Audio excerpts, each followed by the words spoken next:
ka jiya fule jiya ban ya sani da da kulo dogo te kanu sura jiya gu kuma te furuma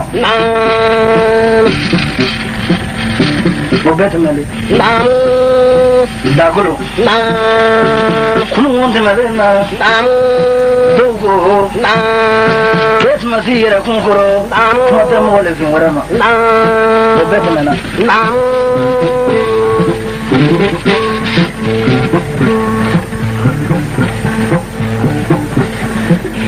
Dagolani mamusola wuli, nangi moga la wuli, uluki roje sa jobi kawakuya. Jebu bile bile kwa nishu.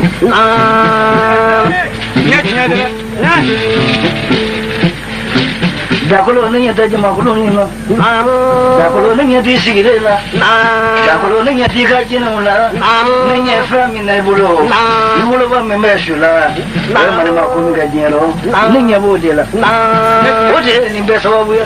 Taki nyejo ni bero ni be bi bako.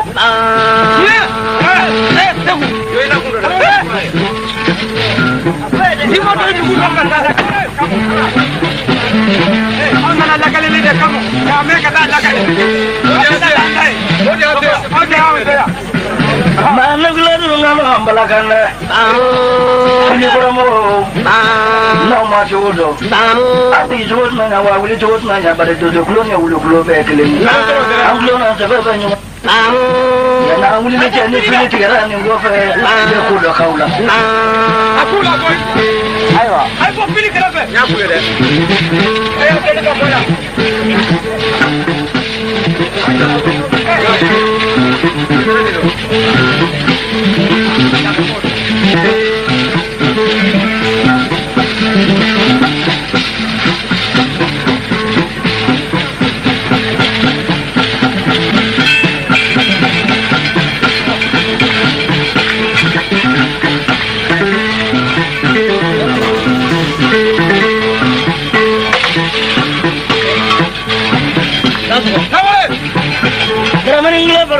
Ne bolo, jemu jago plan ne bolo. Mata cakap. Aku nak masa juga.